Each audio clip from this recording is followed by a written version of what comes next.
El tema que vamos a tratar hoy es básicamente la idea de o cómo funciona la historia de la... Sería como la historia de la Torá, algo por el estilo. ¿Cómo es la historia de la Torá? Pero no solamente una historia en términos de, bueno, en tal año pasó esto, en tal año pasó tal otra cosa, sino cómo se desarrolla en la práctica la halajá. ¿Por qué tenemos hoy una ley determinada de una forma determinada? Esto surge de una charla que tuvimos en parte la vez pasada, antes de la clase, digamos, pero me pareció que estaba bien, digamos, oficializar la idea y expresar, por lo menos lo que a mí me parece, lo que yo entiendo, cómo está traído en nuestros libros santos, la forma en que se desarrolla la ley judía. Porque esto también nos va a permitir entender en forma un poco más clara y más amplia, cada vez que uno escuche a cualquier rabino, no tengo por qué ser yo, cualquiera, que dice la ley es tal, o la costumbre es tal, o la forma de hacer las cosas es tal, ahí uno puede ubicarse y saber de qué estamos hablando y no qué importancia, porque en realidad todo lo que diga la Torá es importante independientemente de dónde viene, por algo lo dice la Torá, pero qué fuerza tiene cuando entra en conflicto con alguna otra cuestión. Si entran dos mitzvot en conflicto, si entran dos lógicas en conflicto, bueno, obviamente necesitamos herramientas para poder resolver ese conflicto y decir, bueno, la ley va a ser de tal manera, porque obviamente una persona no puede hacer dos cosas a la vez. Puedes hacer una y después la otra, pero cuando entran literalmente en conflicto dos cosas a la vez, tenés que elegir una por la otra. Entonces necesitamos lógicas, necesitamos formas de poder decidir qué está por sobre qué y cómo se toma cada ley de la Torá. Primero algunas definiciones. El paso número 1 para entender toda esta cuestión que vamos a estudiar es que Oraisa bekuchabrijo kulaha, dice el Zohar, dice en la mística judía, en la Kabbalah, etc. La Torá y Dios son una sola cosa. En otras palabras, y en la palabra del Rambam en realidad, él y su sabiduría son uno. Maimónides explica, no voy a entrar en todos los detalles de lo que dice Maimónides porque no es el momento ahora, pero Maimónides explica que, por lo menos desde cierto nivel de entendimiento, Dios es el que conoce, Dios es el conocimiento y Dios es aquello que es conocido. Todo a la vez. Es una paradoja, ok, no hay ningún problema, es Dios, es infinito y es en sí una paradoja. Nosotros vivimos en una paradoja de que no entendemos a Dios y lo describimos como mejor podemos, pero la palabra que realmente lo describe con mayor fuerza es infinito. Es una palabra que no entra en el cerebro del ser humano. No entra en nuestra cabeza a entender qué significa infinito. A su vez, en la mística judía se explica que Dios es infinito y finito a la vez. Finito significa que es totalmente sin límites y a la vez se encuentra dentro de los límites. Esto como introducción nos va a servir para entender todo el resto de lo que vamos a explicar. La Torá es la voluntad de Dios. Entonces en esta Torá, que es una con Dios, entonces cada ley de la Torá en realidad es la voluntad de Dios y lo que Dios quiere, encontramos aspectos finitos y aspectos infinitos. De vuelta, por cuanto Dios en sí, como definición, que ya sé que es paradójico y ya sé que no tiene sentido, pero por cuanto Dios es finito e infinito a la vez, entonces todo lo que se exprese de Él va a ser finito e infinito a la vez. Va a tener las dos cosas. Un ejemplo pashut, simple, que está muy relacionado con lo que vamos a estudiar al final, digamos, de dar ciertas definiciones. En el ser humano, cada uno de nosotros somos finitos. Somos seres humanos. Puede ser más grande, más bajo, más gordo, más flaco, más alto, no importa. Sos un ser humano, tenés límites. Pero a su vez encontramos la fuerza del infinito en el ser humano. Por ejemplo, la capacidad de tener hijos. Es una capacidad infinita. Por cuanto, repito, para entrar en el tema, por cuanto Dios es infinito y finito a la vez, entonces todo lo que surge de Él, todo lo que se expresa de Él, va a tener una expresión, una forma finita y una forma infinita. La forma finita, en el ejemplo que estaba dando del ser humano, es que tenemos una determinada cantidad de masa y forma, etc. Las caras de cada uno es diferente, el intelecto de cada uno es diferente, etc. Y la forma infinita vemos en la capacidad de reproducirnos y tener hijos que es una capacidad que se expresa generación tras generación, ad ein sof, sin límite. Literalmente es una fuerza infinita expresada en un contenedor finito, que es el ser humano. Una fuerza infinita expresada en un contenedor finito. Entonces, así también va a pasar en la Torá. En la Torá hay una expresión de la Torá finita y una expresión de la Torá infinita. ¿Qué son estas dos cosas? Esto es el famoso Toira Shebiksav, Toira Shebalpeh. Torá escrita, Torá oral. La Torá escrita fue dada por Dios a Moishe Rabbeinu en el monte Sinai, junto con la Torá oral. Ahora vamos a ver las diferencias. La Torá escrita fue dada por Dios a Moishe Rabbeinu en el monte Sinai y consiste específicamente en una serie de letras, en donde las letras específicas tienen una kedusha, una santidad específica, en donde no puede cambiar ni una letra. Es exactamente así como es. Son 24 libros del Tanaj, la Biblia, Toira, Nevim, Ksuvim, cómo están divididos ahora la Torá, los profetas y los escritos, ahora no importa mucho. El punto es que las letras mismas tienen una kedusha, una santidad tan profunda que no puede cambiar ni una letra. Y efectivamente, a lo largo de generaciones y generaciones, estamos hablando de 3.332 años, hay discusiones minúsculas, en una letra hay una discusión. Si es una Aleph, si es una Hey, se discute una cosa así, porque la pronunciación igual es la misma. Suataká, que significa ahora no importa, porque no es algo para charlar en este momento, tiene que ver con las formas en las cuales una persona se vuelve inválida para servir en el templo, no importa. Ahora el punto es que es una sola letra que se discute si Daká se escribe Dalet Haf Hey o Dalet Haf Aleph. El Alter Rebbe decía que se escribe con Aleph porque vimos en un Sefer Toira de Maram de Rothenburg que estaba escrito con Aleph. No, sea como fuere, es precisa y exacta cada letra. Esto es Torah escrita. Torah oral, como su nombre lo indica, se transmitió generación tras generación en forma oral. Entonces las letras no tienen la misma kedusha, santidad, que las letras de la Torah escrita, porque efectivamente uno puede decir un mismo concepto de dos maneras diferentes. Si lo transmito yo, lo voy a decir de una manera, con mis letras y mis palabras. Lo transmite otra persona, lo va a decir el mismo concepto, el contenido es el mismo, pero lo va a decir de otra manera, con otras palabras. Entonces Torah escrita se basa en el escrito propiamente dicho. Torah oral se basa en el concepto, no tanto la letra, no tanto la palabra, sino el concepto. Hasta acá lo que tenemos es Torah. Ambas fueron dadas, Torah escrita y Torah oral, por Dios a Moishe en el monte Sinai. Solo que la Torah escrita fue escrita propiamente dicha, como su nombre lo indica. Y hay una discusión en el Talmud sobre cómo fue escrita.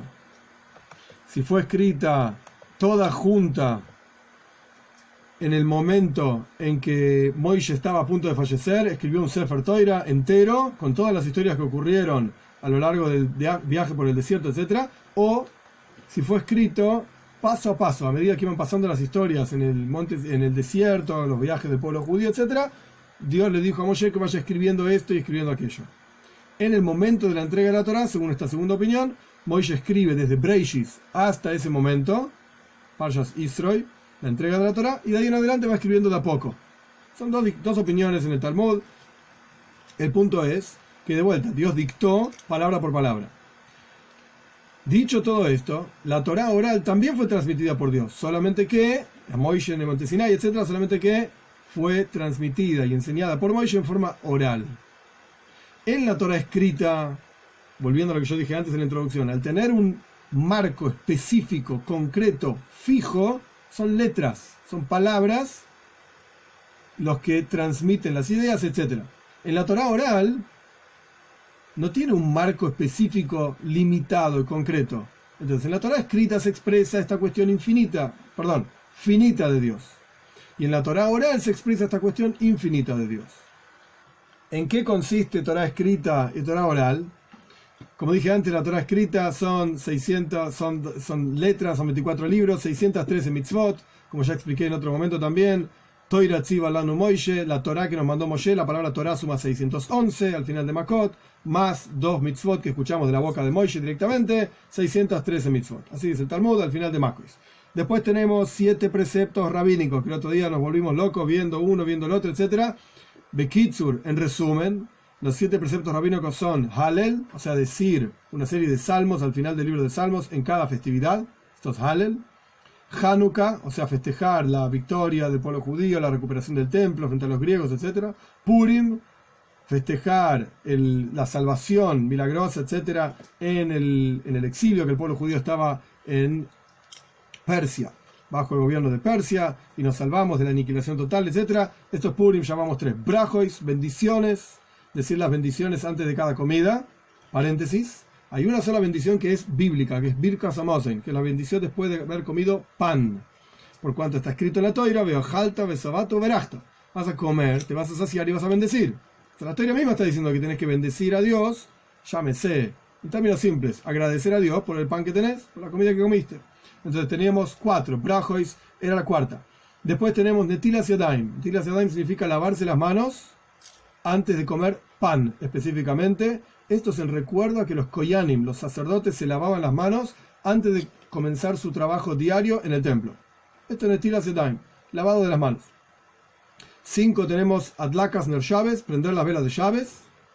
Y esto incluye la vela de Yom Tov, hay que prender velas antes de cada festividad, que Bekitsur, en resumen, la idea es Shalom Bais. Antes Aaron estaba hablando de Shalom Bais. La idea es paz en la casa, para que la persona, ¿por qué se prenden las velas? Idea simple estoy hablando, porque no es el momento para toda la explicación, pero la idea simple es que no te tropieces con las cosas, porque obviamente a la noche no hay luz, estamos hablando hace 3000 años, no hay luz, no se ve nada, entonces vas a entrar en tu casa después de la sinagoga, no se ve nada porque no hay velas, no hay luz, te vas a tropezar con los juguetes, con las cosas que tenés tiradas en el piso, y lo primero que vas a hacer es gritarle a tu esposa, ¿por qué dejaste todo tirado? Esto es un desastre, etcétera. Se acabó el Shalom Bais, se acabó la paz en la casa. Entonces nuestros sabios dijeron, para Shabbos, prender velas, para que Shabbos sea un día pacífico. Y habría que prender velas en los otros días también. En Ajinami se dice en el Talmud. ¿Es verdad? ¿También? Andá a prender velas, pero no es una mitzvah. La mitzvah rabínica, el decreto, digamos, rabínico, que ahora vamos a hablar justamente de esto, de decretos y ese tipo de cosas. La mitzvah rabínica es prender velas en Shabbos y Yom Tov. Y la última es Eiruvin. Eiruvin significa que la prohibición de cargar en Shabbos, específicamente Shabbos, y no tiene que ver con Yom Tov, con fiestas, es una prohibición bíblica. No se puede cargar en Reshus Harabim, en el dominio público. Es complejísimo. ¿Qué es un dominio público? En resumen, es un lugar en donde pasan 600.000 personas diariamente, o un lugar que tiene un espacio, un tamaño de 16 metros de ancho, muy grande. Hoy en día, en general, se considera que no hay dominios públicos. Entonces, No. Hoy en día no hay dominios públicos, en general. Entonces, la prohibición de cargar en la calle es una prohibición rabínica. Que no voy a entrar en todos los detalles, está en la Gemara Llaves, complejísimo, los estudios, etcétera, de esto. No vamos a entrar en los detalles ahora.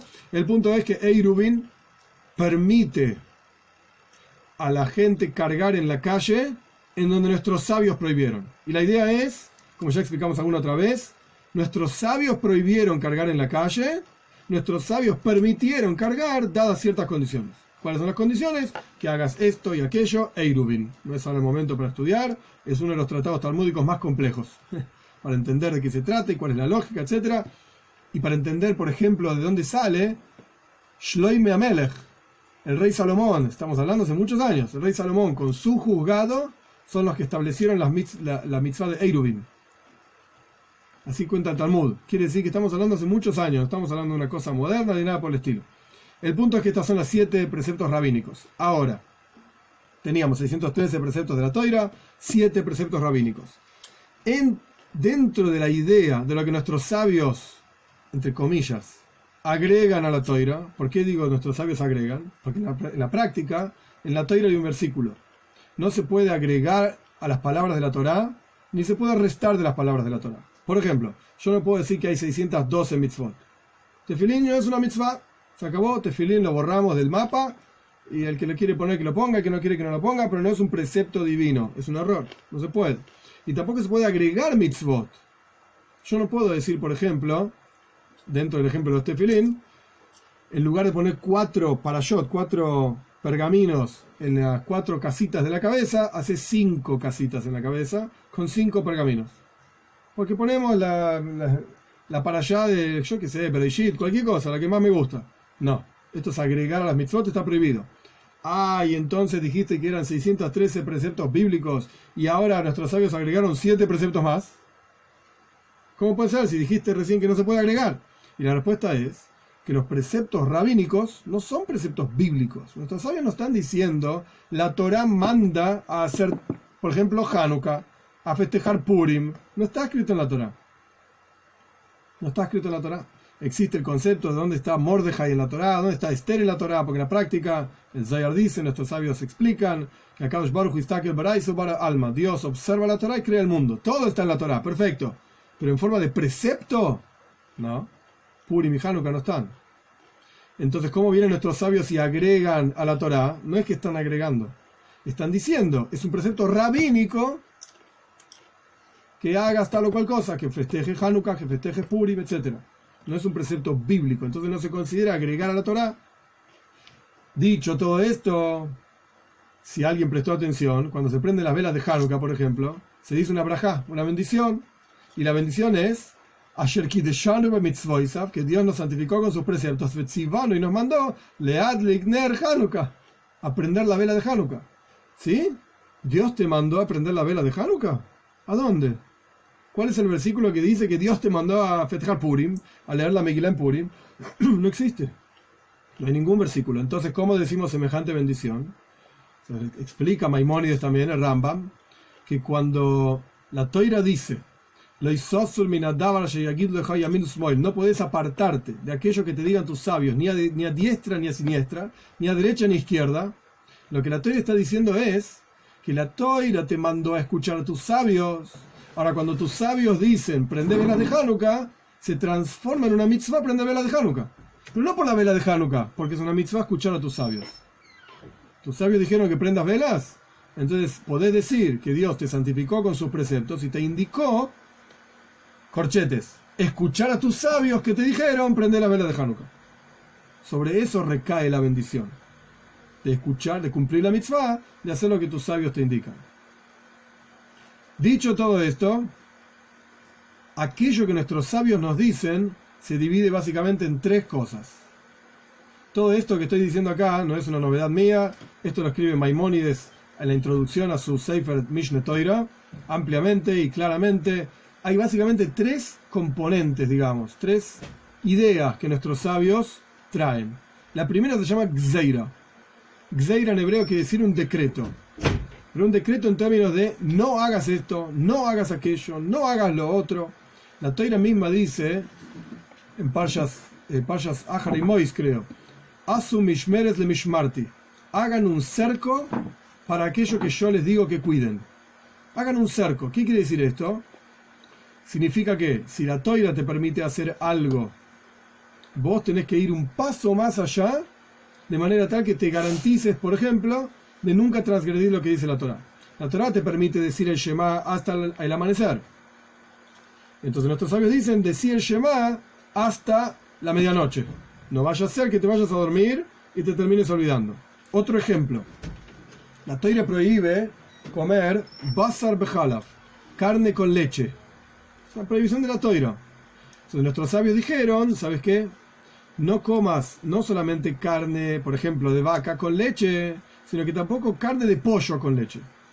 Y el pollo no es una beheima, no es un animal doméstico, ni es una jaya, ni es un animal salvaje. El pollo es un oif, es un ave. No podés mezclar beheima, jaya con ave. No tiene nada que ver. Beheima y jaya son animales, como por ejemplo la vaca, la cabra, yo qué sé, el ciervo. Entonces, ¿por qué no podés comer carne de pollo con leche? La respuesta es, bíblicamente hablando, lo podés hacer.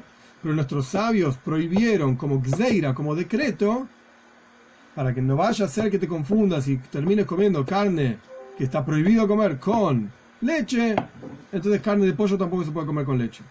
Este es el concepto de una gzeira. Este es el primer componente. Segundo componente, una takana. Takana significa decreto, pero decreto en términos de ir y hacer algo. Andá y hace algo.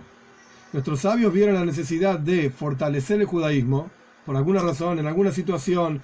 Por ejemplo, una takana puede ser festejar Purim, festejar Hanukkah. Nuestros sabios vieron que era algo necesario, era algo importante para el pueblo judío recordar esos milagros. Otra takana puede ser, por ejemplo, la lectura de la Torá. Este es el ejemplo que trae Rambam. La lectura de la Torá, o que se trae en los Farim, la lectura de la Torá el lunes y el jueves. Para que no haya 3 días sin que el pueblo judío estudie Torá, leemos la Torá el sábado, leemos la Torá el lunes y el jueves. Entonces nunca pasan 3 días en la semana sin que leas la Torá. Es una takana, es un decreto de nuestros sabios. Gzeira también se traduce como decreto, pero decreto en términos de no hagas esto. Takana es un decreto de andá y hace esto. Andá y cumplí tal o cual cosa. Por ejemplo, hay otra de las motivaciones de una takana, de un decreto de nuestros sabios para hacer algo, no solamente no solamente fortalecer el judaísmo, sino el concepto de Darkei Shalom, paz, generar paz. Un ejemplo de esto es, si vos vas a un hospital a hacer Bikur Hoilim, a visitar a un enfermo. Hoy en día la cosa ya no está más complicada por la corona, el corona, etcétera, pero en un caso común y corriente, digamos, vas a un hospital a visitar a un enfermo y el enfermo está en la cama, en la habitación 10, en la cama A. Entonces vos visitas a tu enfermo, esto y lo otro, qué sé yo. En la cama B hay un gentil, un no judío. Es una mitzvah visitarlo. ¿Qué quiere decir visitarlo? Si es un extraño no tenés que quedarte charlando 3 horas si no le interesa. Pero así como le dijiste una bendición al enfermo judío, que le vaya bien y que se cure rápido y salga del hospital, te das media vuelta y decís, Señor, usted también, que Dios lo bendiga, para que rápidamente se cure y que pueda salir y volver a su casa con todas las fuerzas, etcétera, etcétera. Ay, es un gentil. ¿Dónde está escrito en la Torá que tenés que visitar a los enfermos gentiles? La respuesta es Darkei Shalom. Tenés que hacer paz en el mundo. De hecho, nuestros sabios dicen, la única razón por la cual fue dada la Torá en el mundo es para hacer paz. Quiere decir que esto es una takana, es un decreto de nuestros sabios de ir y hacer algo positivo en el mundo para que haya paz en el mundo. Lo mismo pasa con tzedaka. Con tzedaka, con caridad, nuestros sabios dicen, está en el Talmud, en Gittin, ampliamente explicado, vos podés dar tzedaka a un no judío también. Ay, es una mitzvah dar tzedaka al yehudí. Sí, está bien, pero si hay 3 personas extendiendo la mano para dar, para recibir, quiero decir, para que le des, y uno de ellos no es judío, bueno, podés poner una moneda en la mano del judío, una moneda en la mano del segundo judío, y al tercero le decís, no, vos no sos judío, arreglate solo. No way, no es así. Es una obligación darle una moneda de la misma manera al no judío. ¿Por qué? Darkei Shalom, para hacer paz en el mundo. Estos son takanot, son decretos de nuestros sabios. La tercera cosa, el tercer componente se llama minag. Minag quiere decir costumbre. Minag quiere decir costumbre. Hay minagim, hay costumbres que vienen desde la época de los Nevi'im, desde la época de los profetas. Por ejemplo, aquellos que recuerdan en Sukkot, al final de Sukkot, en Oishan Araba se agarran unas hojitas de sauce y se golpean en el piso. Y se dice una bendición, que Dios nos quite todas las cosas duras que vienen al mundo, etc. Bueno, esto es un minag nevim, es una costumbre de los profetas. Otra costumbre famosa es Simchas Torah. Simchas Torah, todo el mundo baila en círculos con la Torá, alrededor de la bima donde se lee la Torá, el final de Sukkot, etc. Esto es un minag, es una costumbre. Mostrame el versículo en la Torá donde está escrito que hay que bailar con la Torá, etc.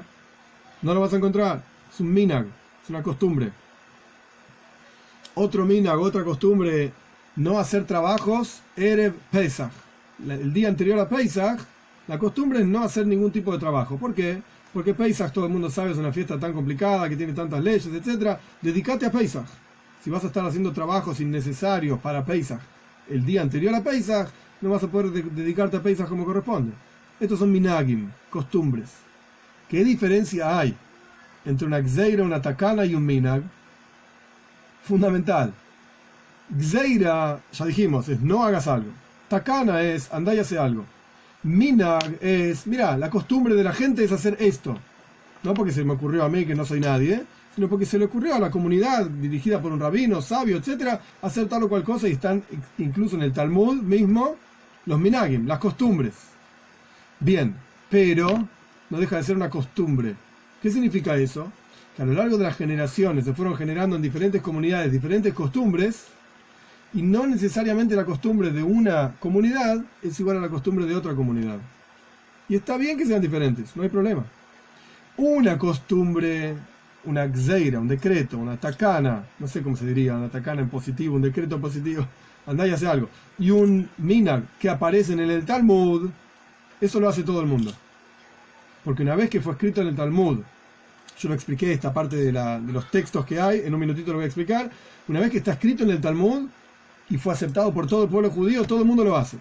Pero después el Talmud se fue esparciendo por diferentes comunidades, llámese Europa, España, España, el norte de Europa, Alemania, Polonia, yo qué sé, África, ni que hablar, el norte de África, Asia. Una vez que cada comunidad recibió el Talmud, lo aceptó y empezó a estudiarlo, los grandes sabios y rabinos de esas comunidades fueron generando nuevos decretos necesarios para su lugar, fueron generando nuevas costumbres, y esas fueron decretos y costumbres locales, que no necesariamente en la comunidad vecina se aceptaron o directamente se hicieron, nunca se hicieron.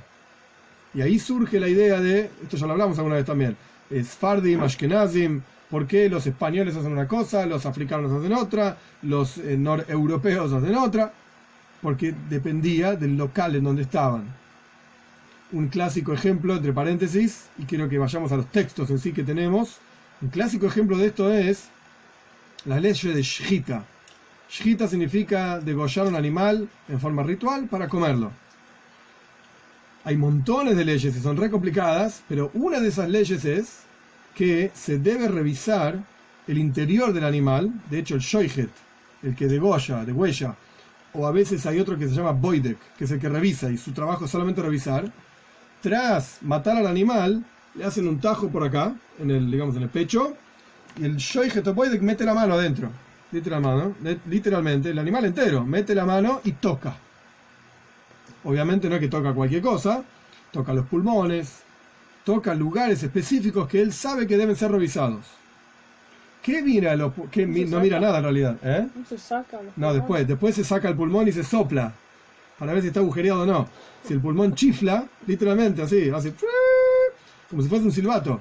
Si el pulmón chifla porque está agujereado, treif, no sirve ese animal. ¿Qué quiere decir no sirve? Se le vende al no judío, que no le importa si tiene el pulmón agujereado o no, y listo, se comercializa igual, quiero decir. No es que se tira a la basura, pero no sirve para comercializarlo dentro de carne kosher. Pero antes de sacar el pulmón, se mete la mano adentro y se toca. ¿Qué se toca? Hay una cosa que se llama sirja.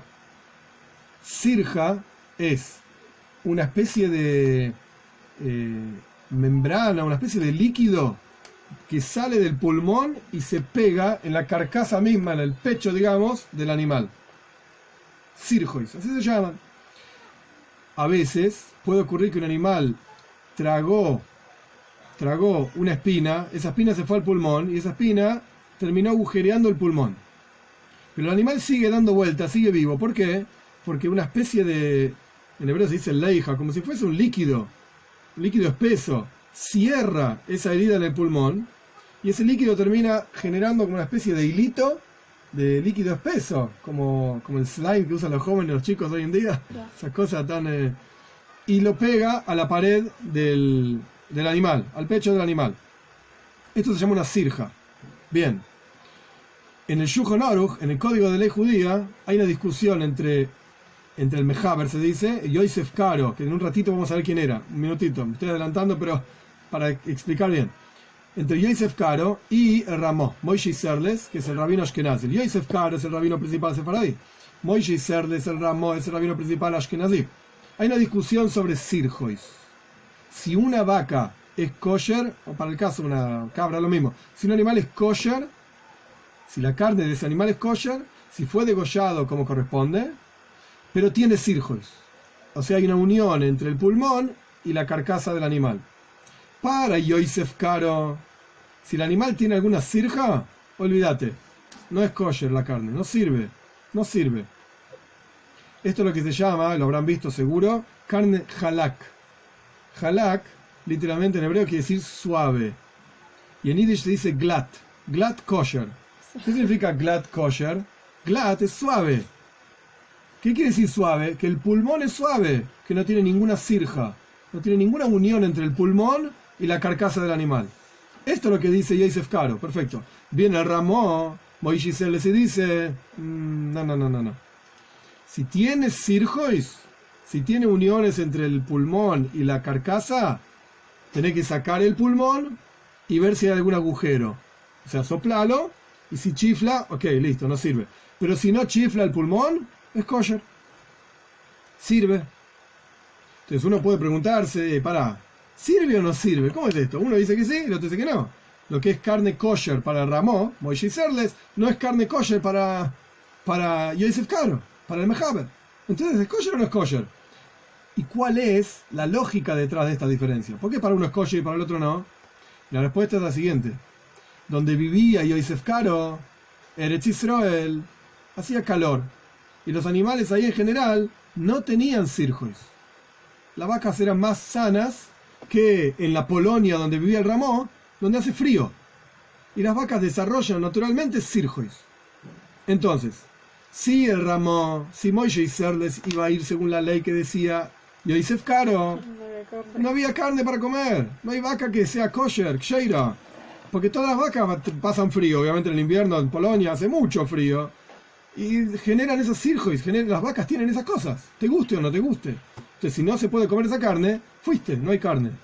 Y por el otro lado, en Eretz Israel, que no hace tanto frío en ciertos lugares por lo menos, se puede ser más estricto y decir, no, acá para que sea kosher no tiene que tener ninguna sirja, ninguno de estos hilitos, digamos.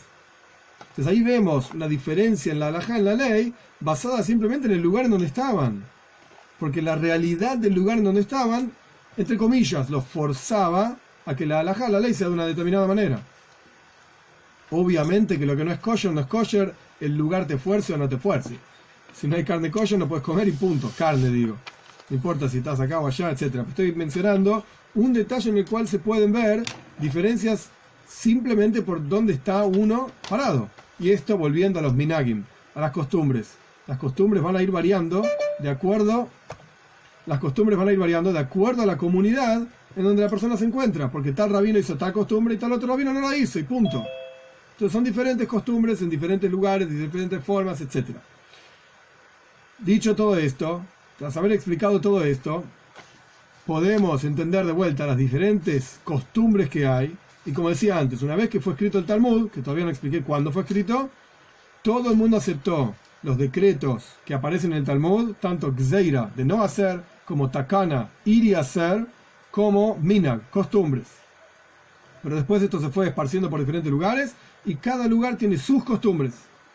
Al punto tal son importantes las costumbres de todo el pueblo judío. Está escrito, Minag Israel Toirahu. Las costumbres del pueblo judío son Torah. Eso es lo que corresponde hacer. Y si vos vas a un lugar determinado que tiene una costumbre determinada, hay leyes sobre esto, pero en general tenés que hacer lo que hacen en ese lugar. Tenés que comportarte como se comportan en ese lugar. Bien. Vamos un poco para atrás y explicar, por lo menos Bekitsur en resumen, cuáles son los farim, los libros, algunos por lo menos de los que nosotros tenemos, cuál es el desencadenamiento de la historia de esos libros, y después me gustaría que vayamos a ver directamente dentro del Talmud una halajá, una ley, para ver cómo va creciendo y desarrollándose esa ley en la Toira, en el Talmud y en el Shulchan Aruch, en el Código de Ley Judía. El primer libro que nosotros tenemos es Torah escrita, que ya dije, fue dada por Dios a Moisés en el monte Sinai, junto con Torah oral. Hasta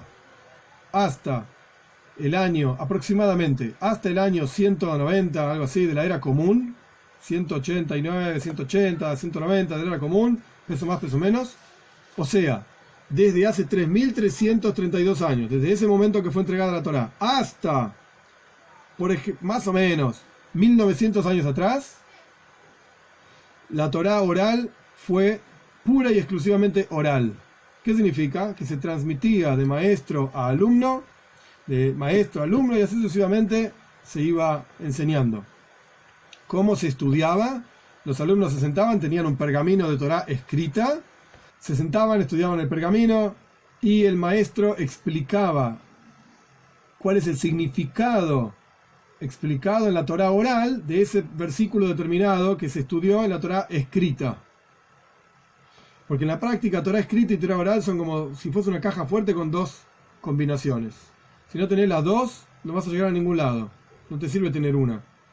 Ni la Torá escrita sin la oral, ni la oral sin la escrita. No sirven. Tenés que tener las dos. Entonces el maestro explicaba, y así fue pasando por muchísimos años. Muchísimos años. Llegó la destrucción del segundo templo y Rabbi Yehuda Anasi, así se llamaba, Rabbi Yehuda, vio la necesidad de escribir al menos parte de la Torá oral, porque se estaba olvidando. Esta es la explicación más simple, se la estaban olvidando, y con los diferentes sufrimientos y dificultades que estaba teniendo el pueblo judío, él decidió escribir un libro que se llamó Mishnah. La Mishnah consta de 60 tratados diferentes, que están divididos en 6 órdenes diferentes, que hablan de todos los aspectos, o casi, no todos, casi todos los aspectos de la vida judía, básicamente, y registra las discusiones de los rabinos más importantes. Aparecen Rabbi Meir, Rabbi Yehuda, Rabbi Shimon, Rabbi Shmuel, Rabbi Yochanan ben Beroika. Hay montones y montones y montones, literalmente, de personajes que es interesante, lo digo entre paréntesis esto, cuando uno lo estudia, se sienta behemes, realmente estudiar, es el Lebedi Gezach. Están vivos esos tipos.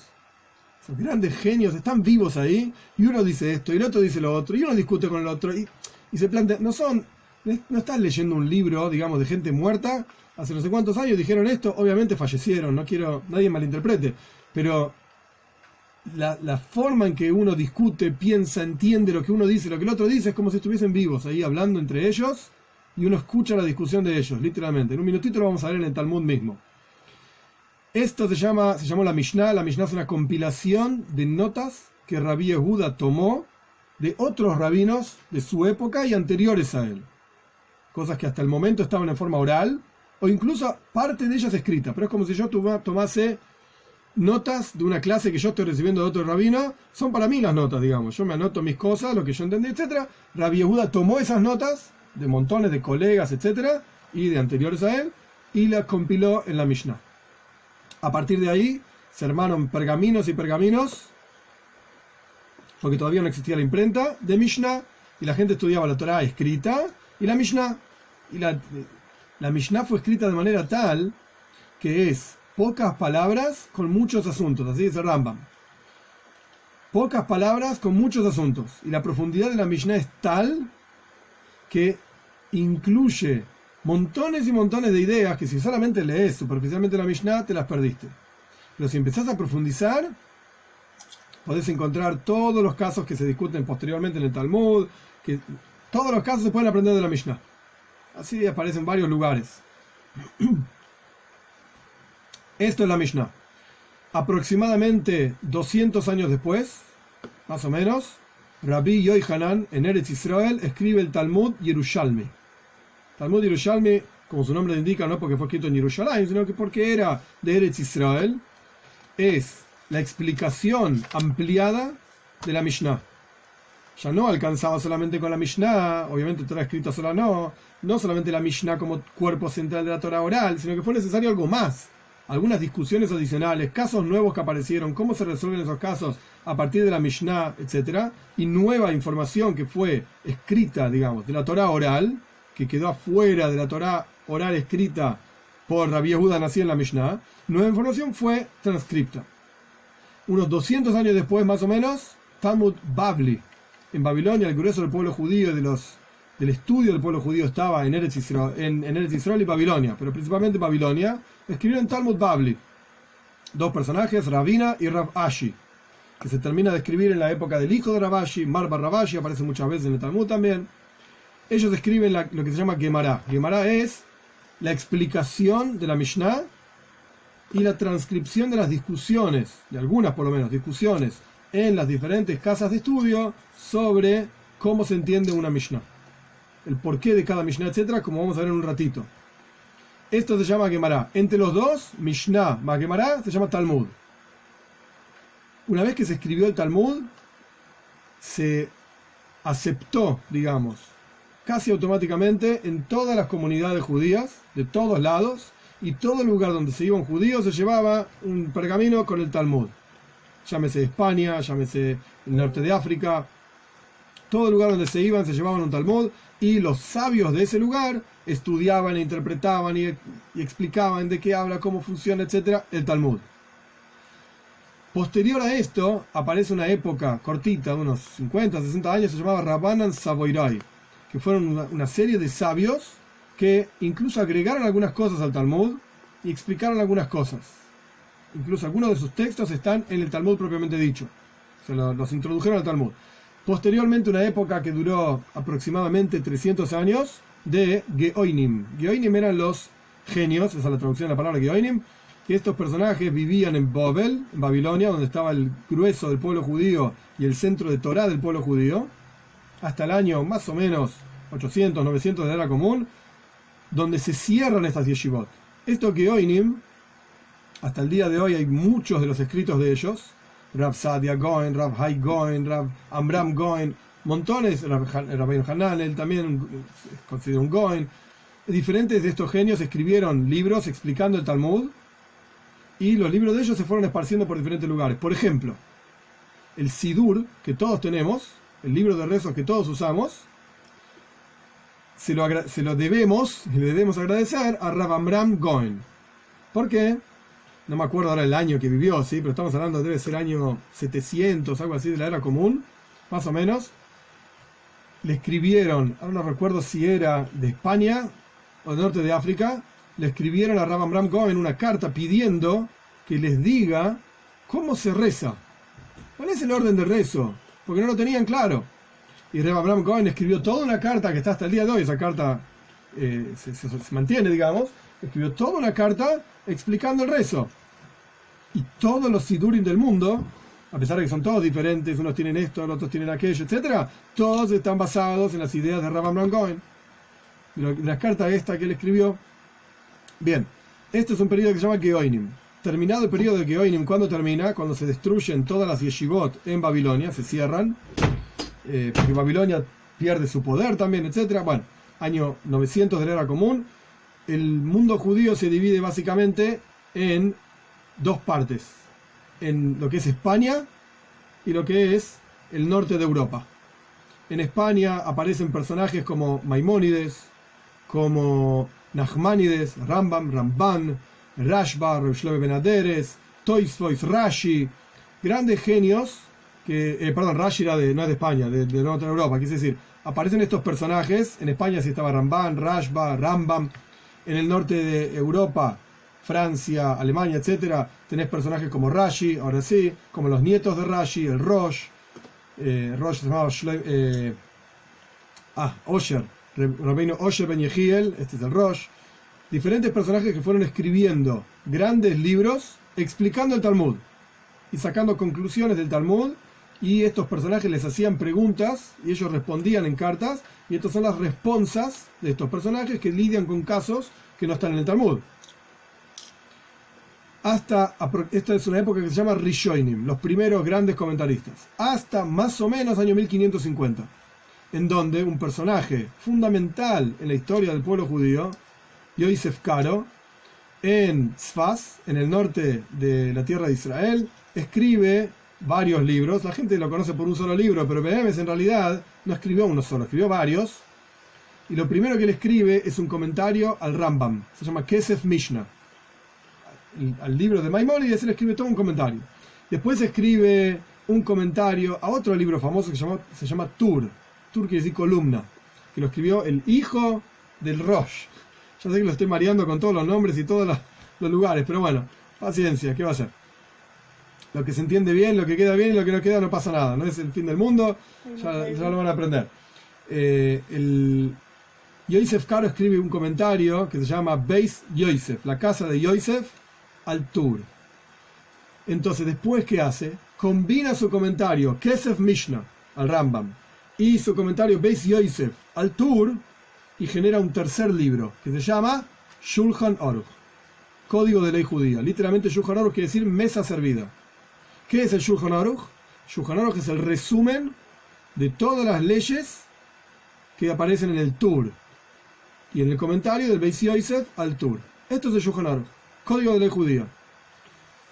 Hasta el día de hoy se estudia el Shulchan Aruch y la ley, que lo vamos a estudiar en un minutito, está en el Shulchan Aruch. Si vos querés saber una ley, tenés que ir al Shulchan Aruch, tenés que ir al Código de Ley Judía. Simultáneamente, o sea, unos años después, obviamente, en Polonia, Moishe Isserles, o sea, estamos hablando del año 1560, 1570, por ahí, escribe notas al Shulchan Aruch que se transforman en el fundamento de la ley para los judíos ashkenazim, porque Yosef Karo era sefardi y escribió la ley según la costumbre sefardi. Ya expliqué anteriormente de dónde salen las diferentes costumbres. Moishe Isserles escribe, el Ramó escribe, las leyes para los ashkenazim.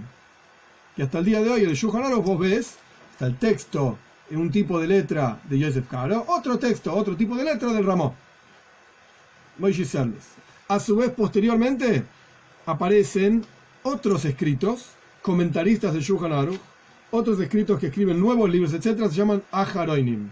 Aharonim son los últimos. A partir del Shulchan Aruch se corta, digamos, la época de los Rishonim, de los primeros comentaristas, y aparecen los Aharonim, los últimos, que son comentarios y comentarios de comentarios y comentarios de comentarios.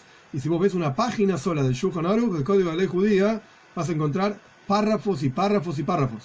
Un párrafo en el medio es el texto central de Yosef Karo, un párrafito abajo es el texto de Ramó, un párrafito al costado, un comentario, un párrafito al otro costado, otro comentario, un párrafito abajo, otro comentario. Y así comentarios de comentarios que van explicando la halajá, la ley, y van trayendo casos nuevos. Y cómo se pueden derivar casos nuevos de la legislación previa, los casos que ya existían. Esto es cómo llega desde Torá escrita hasta hoy una halajá, una ley. Entonces yo no puedo tomar, por ejemplo, el Humash, los 5 libros de Moishe, y decir la ley es tal. ¿Por qué? Porque la Toira dice así. No.